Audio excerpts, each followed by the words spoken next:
Welcome to Brain Lady Speaks with Julie Anderson. Julie Brain Lady Anderson is considered to be one of the nation's top experts on the brain-personality connection. She has been inspiring her audiences to fire up their brains and ignite positive changes in their relationships. And now she is here to bring that knowledge to you. The information she shares will help those who hear it to accelerate their success in life and business through the discovery of their natural gifts and maximizing their brain power. When you learn to tap into the potential of your natural gifts and the power of the brain-mind connection, there is no limit to what you can accomplish. Today and every Wednesday on Brain Lady Speaks, you'll explore the latest findings to see how they have practical application in your life. And now, get ready to join Julie Anderson on the Brain Lady Speaks radio show. Take it away, Julie. Welcome, everyone. Good morning, good afternoon, good evening, wherever you are listening or watching this at whatever time of the day you are. I am very honored that you have come to share this time with us. I am Julie Anderson, also known as the Brain Lady, and you are here with the Brain Lady Speaks videocast podcast. And I am bringing back a guest from my other podcast because we had such a great conversation and we wanted to talk some cool mindset stuff for the show today. So I want to welcome back Johanna Godinez. Godinez, yes. Godinez. Oh, I knew I was going to murder that. Well, welcome back. Welcome to the show. Really excited to have a conversation on this program with this group of individuals that listen. For those of you who are listening, let me read to you Johanna's, professional, her background, so you can get some knowledge on her before we start the conversation. Johanna is considered by many to be their personal assistant for life. Johanna Godinez. Okay, now I'm going to murder it again. Johanna is a businesswoman with an MBA who spent the last 14 years as human resource development coach. What exactly is that, you may ask?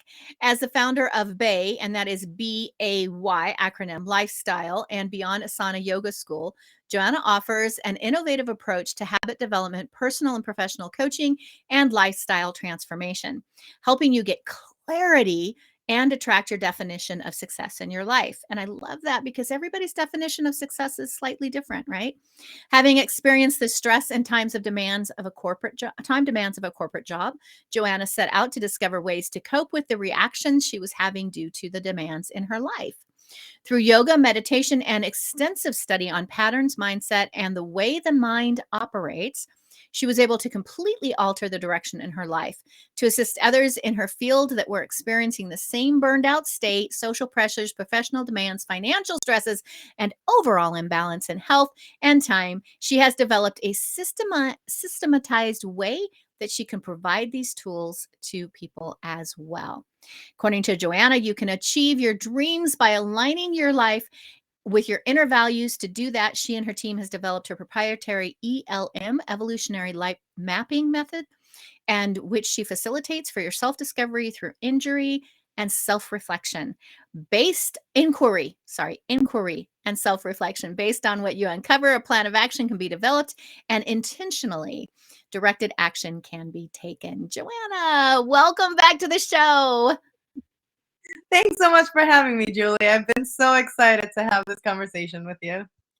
I know, we for the listeners, you can listen to an interview that we did with her on the Women Entrepreneurs Show, that podcast that I also do. And I just felt a great energy and a great connection and said, no, we have to have this because this is a Brain Lady Speaks kind of a topic, and we have to have you back on the Brain Lady Speaks. So I'm happy that you were able to make time in your schedule and grace us with your presence again. No, thank you so much. It's an honor. Absolutely. Hello, beautiful podcasters, podcast listeners to our Brain Lady Speaks. This is Kelli Cooper, your pinky to Julie's brain, your podcast producer. I'm just jumping in here really quickly because our podcast, this recording, we have some pops, some static, a little bit of video and audio issues. Our wonderful, beautiful Johanna was tying in with us from Puerto Rico, and we just had a little bit of interruptions. But the conversation, if you stick with us, as you will see, as you will listen, as you will hear, is such an amazing show. They have such amazing chemistry. The conversation is so good that we didn't want to re-record. We didn't want anything to sound fake. We want it to be genuine. We want you to get the best. So I just want to pop in here and thank you for your patience. Apologize for the popping, a little bit of static. But if you, are just patient with us, give the show a listen, you will see it's a great show. Thanks, everybody. So I read the personal. So for the group of listeners on this show, I read your, that professional bio, but let's really find out a little bit more about who you are. So who is Johanna and what kind of led you? Give us a little bit of your background from that corporate America to burnout to what you're doing now. Well, who am I is a little different than all that other stuff. So I'll start with the former. I am a divine being here being manifested through experience. And I am God having a human experience. I'm just one part of that. But how I choose to show up in this beautiful experiment of life is, well, let's start by saying that I've always been an entrepreneur. My father was an entrepreneur and he lit that flame up for me very quickly in life. In third or fourth grade, I was selling candy. Then at like 12 years old, I was creating talent shows for a summer camp. By the time I was 15, I was a very well-known, certified by the Red Cross babysitter. Then in college, I translated and I was racing cars. And when I got out of college, I opened a racing school. So I've always been in entrepreneurship in one way or another. And finding yoga is sort of what led me to understand why I manifest things that others. It taught me that most people just didn't understand how to do any of that. So life kind of led me to be able to, or my experiences kind of led me to be able to manifest anything I wanted, because I would always work really hard for the things that I wanted and I wouldn't lose focus on the things that I wanted. So after my bachelor's, I started racing school, and then I decided to get an MBA because I thought I needed more education to be able to really truly have a business that was a legit business. And after I graduated from my MBA, it was 2008 and the economy was not doing well.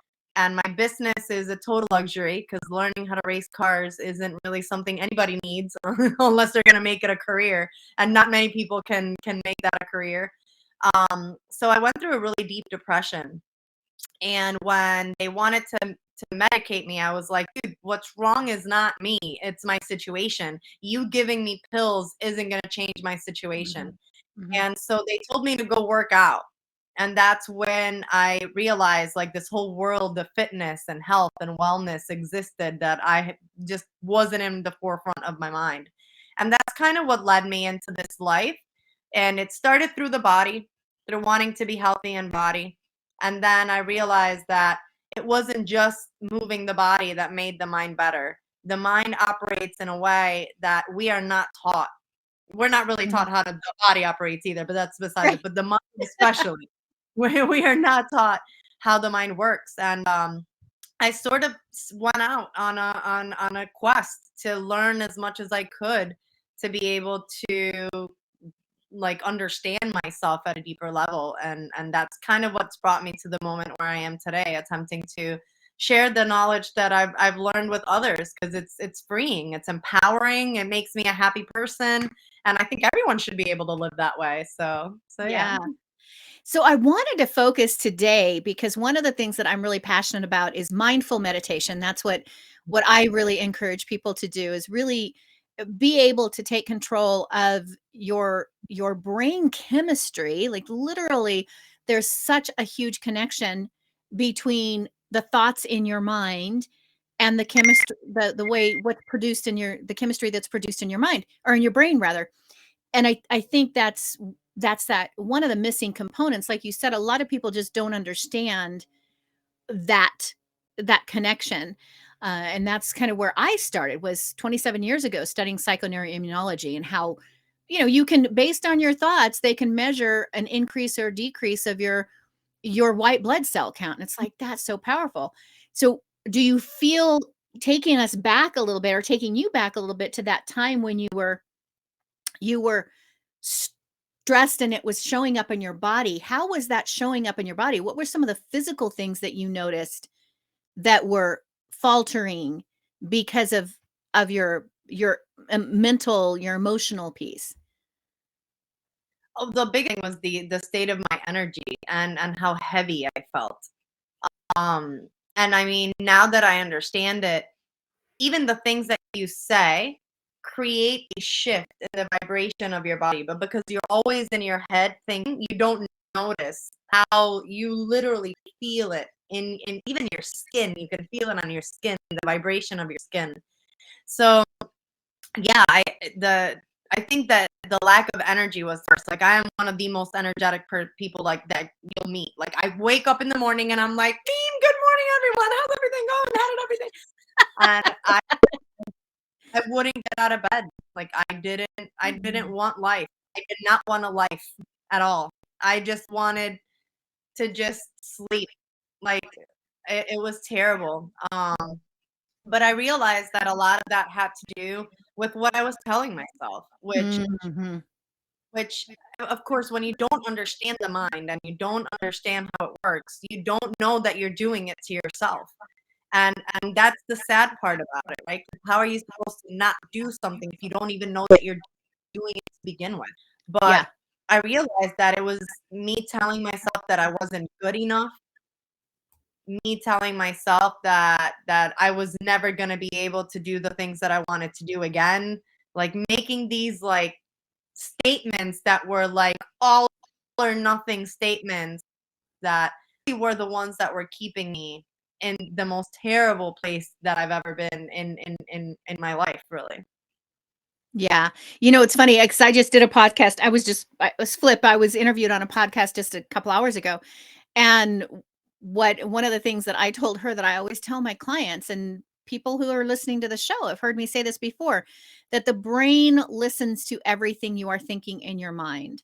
So you have to be careful what you're saying it. And like you said, a lot of people don't understand that. They don't understand that your thoughts can shift that brain chemistry. There's a great book called The Power of Words, and they actually do brain scans while a person's listening to words, positive words like love and peace and connection and things like that, shift and produce certain things in the brain, whereas the negative words activate the stress system in the brain. They shut down the stress protecting uh chemistry in the body. So I literally, just one word, you were talking about the vibration, but they can literally measure in the brain the chemistry change, Yeah. which is really, really powerful. So it matters. Mindset matters. How did you start making that shift? I know that yoga was the tool that you used, but what were, like, literally some of those practices that you did on a daily basis that started to shift the way your thought process was? Well, first it started again through the body. So the physical practice, like back then, I didn't understand enough about what I had to do with my mind. So I really went at it through the body and through changing the hormones and the endorphins that my body was throwing. And by the way, going back to something you said, your mind doesn't understand whether something is real or not real when you're thinking about it, Your which brain, yeah, doesn't. yeah, it has no idea. So when Mhm. you're thinking of terrible scenarios and you feel your heart start to race, like your heart, your body actually thinks that you're going through something, even if you're just thinking about it. And that's Exactly. so back then though I didn't understand any of this. So I moved my body, and what I did was I shifted my focus. But again, I didn't know exactly what it was that I was doing. So I went from spending all day lying down to spending a few hours at the gym taking classes. And then of course, the fact that my body was feeling better meant Mhm. that automatically my mood was getting better. But it wasn't really until 2011, and this happened in 2008. So it wasn't really until 2011 when I took my first yoga teacher training that I actually started to understand like what I was doing and what it was doing to my body and how it was happening. And it was then when I really started incorporating different practices. And as you mentioned, mindful meditation was really one of the first ones, because people would say, "Oh, you meditate, you just need to just sit there and close your eyes." No, that's not real. That's not how it works at all whatsoever. Yeah, it could work that way, fine, but no, you don't just sit there and close your eyes. It's what you're doing while you're sitting there and closing your eyes that matters. Correct.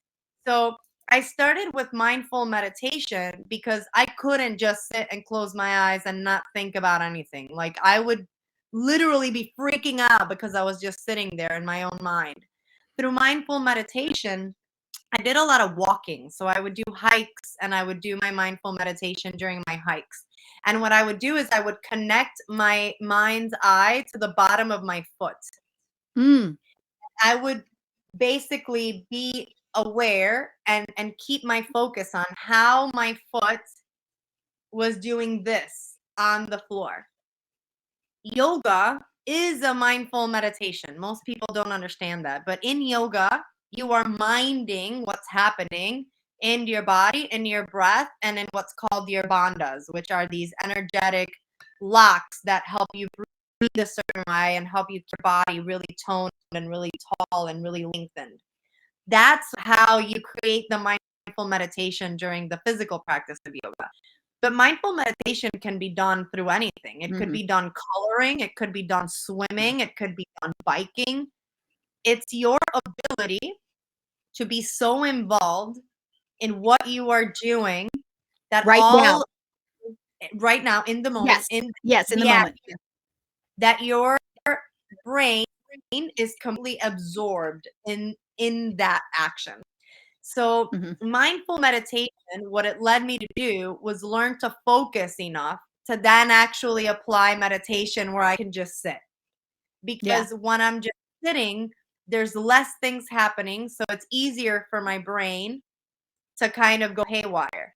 But being able to practice focusing on my feet, practice focusing on my body, means that I now have the ability to practice just focusing on my breath and being the observer of my thoughts, which is really what it aims to do.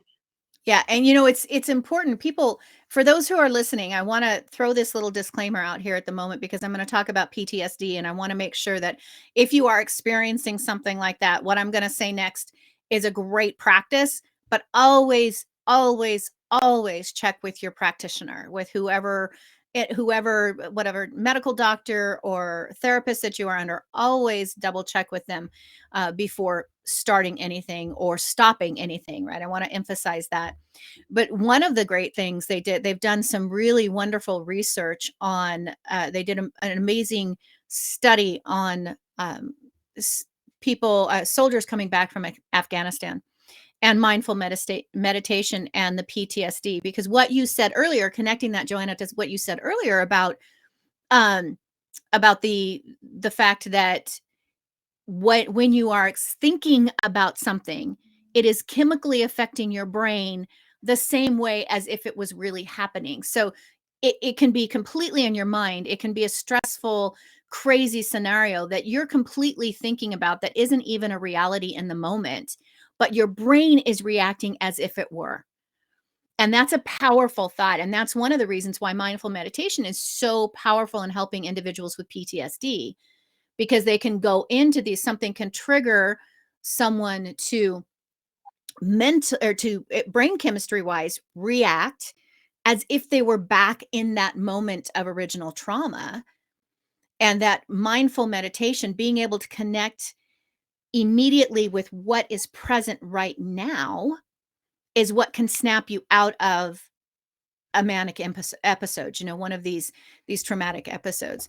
So when you practice that on a daily basis, that mindful meditation on a daily basis, you're training your brain to in an instant respond to the thoughts in your mind in a positive way, which is, it's so powerful. It's so powerful. You can pull yourself out. So again, if you are someone who's suffering from PTSD, ask your doctor, your practitioner, about incorporating something like mindful meditation into your daily life, because I think Yeah. that's And PTSD is serious because Mhm. once you're triggered, it's like a panic attack. You're just along for the ride. Exactly. So the important thing is recognizing first, of course, what those triggers are. Mhm. Because the benefit is, if you know your triggers, you can actually catch the trigger as it's coming towards you and Mhm. already on your toes with like a way to come back. Yeah. So yeah, definitely mindfulness is one of the best ways because it allows you to find a point of anchor in the now Yes. that'll pull you away from going into that process where you're being triggered and you're getting these emotional and chemical responses in your body. Right. And it can be as simple as what you said when you started, right? It can be as simple as just literally feeling the ground beneath your feet. Like what is every sensation that's on the bottom of my foot, from your toe to your heel to the inner, yeah, like you can, and it's patterns that you can train the same way that your brain was trained in a negative cycle. You can train it to be a positive. It's harder, takes a lot more work to do the positive side, but the Well, benefits. the hard thing about the positive one is that most people don't take the time to Mhm. even figure out what positive thing do I want to think about. Exactly. They spend so much time thinking about terrible things that but for me, for example, like when I have a project that I'm working on, if I have a thought that comes into my mind like, oh my God, I'm not going to be able to do this, or do I really have the skills that I need, or am I biting more than I can chew? Like I always go into the process of like, what is one thing that I can do right now? Yeah. And that will shift my mind from I can't do this to being in a creative mode of like, I know for a fact there's something I can do right now. Even if it's Right. make a phone call, write a note, like there's something. And that's the thing with the triggers is like, as you start to see it coming, if you have taken the time to kind of think about these thoughts that are serving you and that you do want to think about and that are going to help you manifest the things that you actually want to incorporate into your life, then it's kind of there like on standby. Oh, this is starting to trigger me. No, I'm going to think about that. Yep. And Mel Robbins has a beautiful system, which is the 5, 4, 3, 2, 1, boom. So you're starting to get triggered and you say no. 5, 4, 3, 2, 1, and then you start thinking about whatever that other thought is. That gives you that space between the thought coming, a reaction, right? Because the counting kind of brings you back into a different Mhm. space, and then that allows you then to go into the thought that you'd like to place in there, which is a great tool to be able to use. Yeah. And in doing that, you're actually, like, if they're scanning your brain, when you do that, they can actually watch the neurons shift and take away from, because that lower portion, that emotion action portion of the brain is what engages so heavily and fires on a brain scan in a PTSD moment. And the thought process, the thinking process, the logical, this up here shuts down. Like it just goes dead.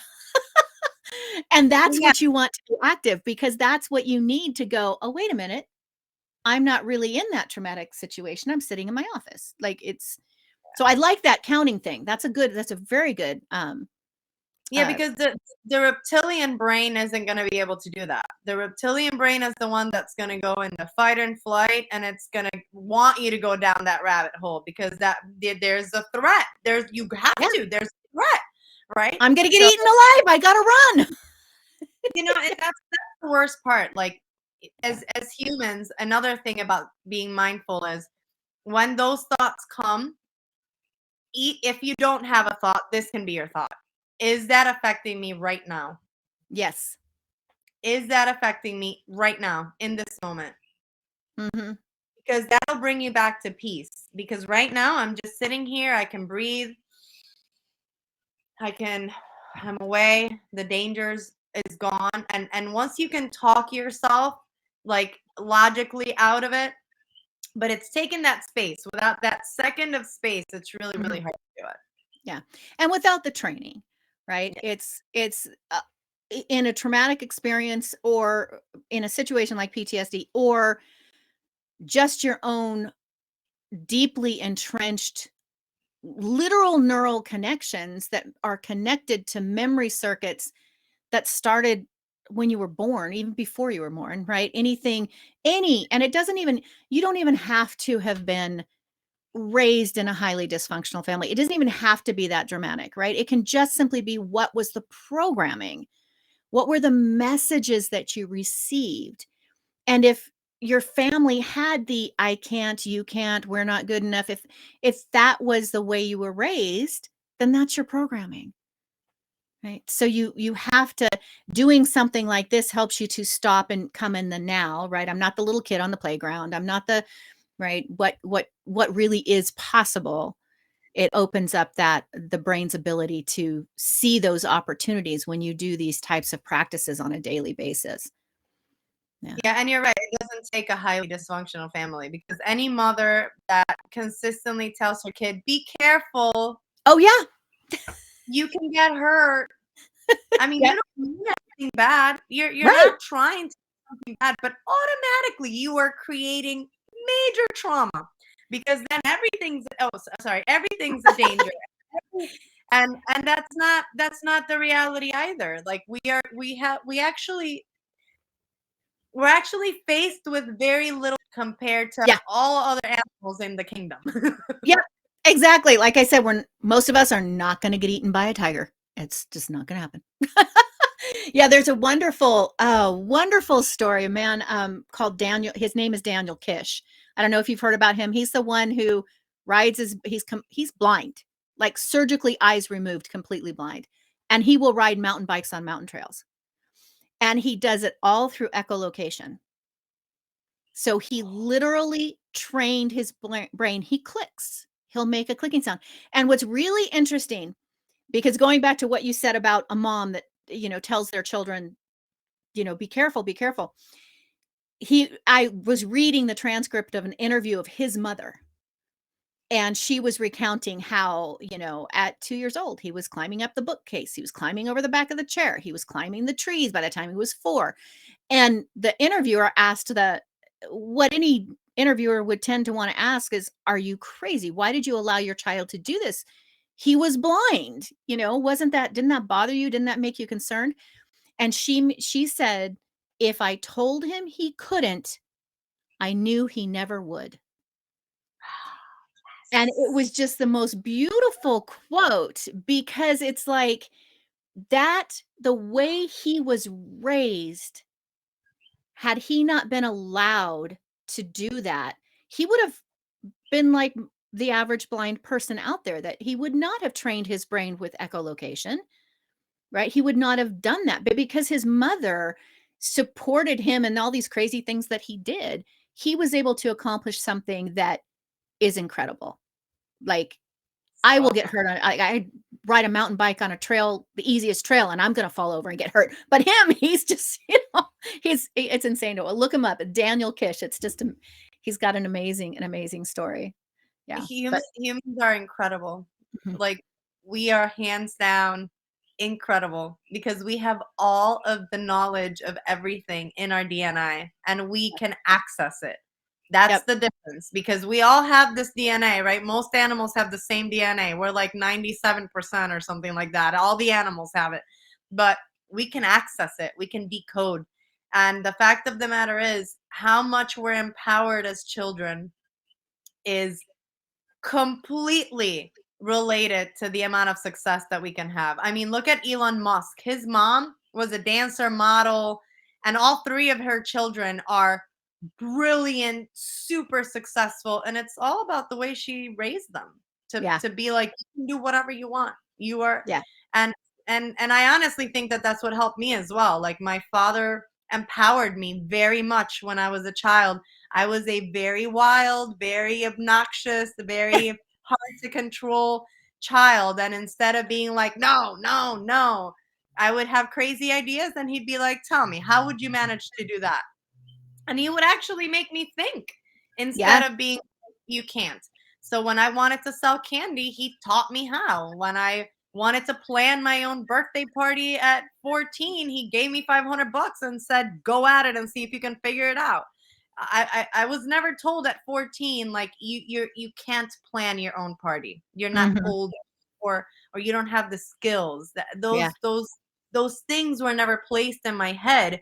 Therefore, I didn't have those limitations on myself because I didn't think that they existed. And to be honest, foolish people that don't know a lot tend to be really good at manifesting because they don't know that But like, they can't. They're like, oh, I can do that. Of course I can do that, because they honestly, they're like, hands down, I believe I can do it. They can do it because that's what it takes. The belief and you knowing that if you take action, you can make something happen. Not thinking it, knowing it with every inch of being, knowing that you can do whatever you set up your mind to is what it takes, really. That's it. Yeah. That and what you just said, taking action. Oh yeah, the action. Yeah. Taking action. And you can, and even if you had one of those upbringings where you had the parents that said, be careful, you can't, don't do that, you're a woman, or even as a man, don't be a nurse, don't, whatever. Like, you can retrain your brain. You can. It's totally and completely possible. The brain is a magnificent thing. And mindful meditation is one of those ways to do it. Well, I just love this conversation. And we're kind of like at the 30-minute mark now. So I'm kind of going, okay. So I want you to tell me about some of the things that you have coming up, because you have a retreat. And when you were explaining it to us on the other show, it just sounded amazing. And you're offering 20% off to the listeners with a special code. So tell us about that retreat so that we can connect everybody who's interested. Well, I have two, actually. I have just a yoga retreat, yoga and mindfulness retreat. We're going to spend 10 days in Indonesia and Bali.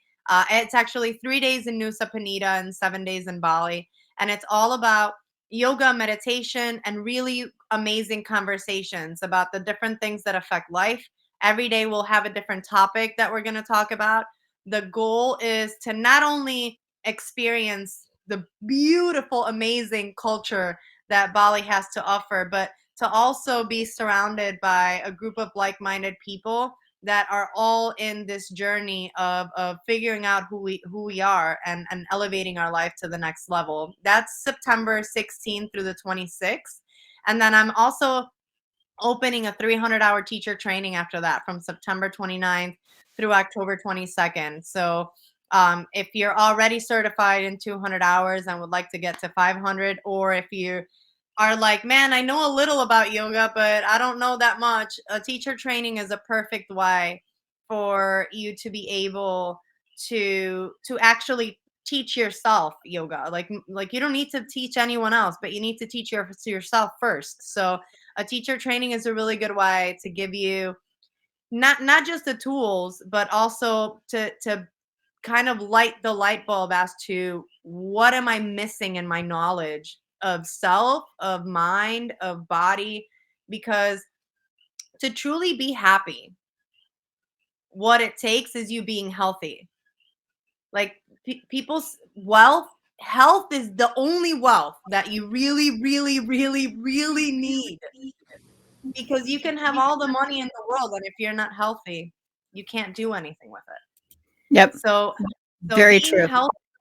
Yeah, and your body's health, as you mentioned before, Julie, your body's health really depends on your mental health, because how healthy your body is, your mind can tell your body it's not healthy, and your body will believe it and not be healthy. So that part, it's like an all-encompassing wellness of understanding my mindset and how my mind relates to my body, and all of those things. You get a lot of that from the practice of yoga. Gotcha. This is it. It sounds like an amazing retreat, and I got to wrap things up. I've been putting up on the screen for those of you who are just listening, different ways to stay in touch with Johanna, whether it's through social media or reaching out directly to her. And we will also have all of those links in the show, in the bottom of the show description. So be sure to stay connected with Johanna. It has been a wonderful conversation. Thank you so much for being on the Brain Lady Speaks podcast. As always, an honor to talk to you, Julie. I love it. Thank you so much for having me. Absolutely. Absolutely. And if you would like to stay in touch with Julie or with me or be a guest on the Brain Lady Speaks, you can reach out to Kelli, Kelli, at brainladyspeaker.com. If you have any thoughts or ideas about what topic you might want to see covered on the show, then go ahead and shoot us an email as well for that. And you can stay connected with us at yourbestmindonline.com or brainladyspeaker.com. And you can follow Brain Lady Julie on pretty much all those social media outlets. So thank you for being on the show again. Thank you for spending the time with us today and watching. Stay connected with us. This was a great topic, and it's really something that I think can be a positive message for a lot of people. So if you liked it, show us some social love.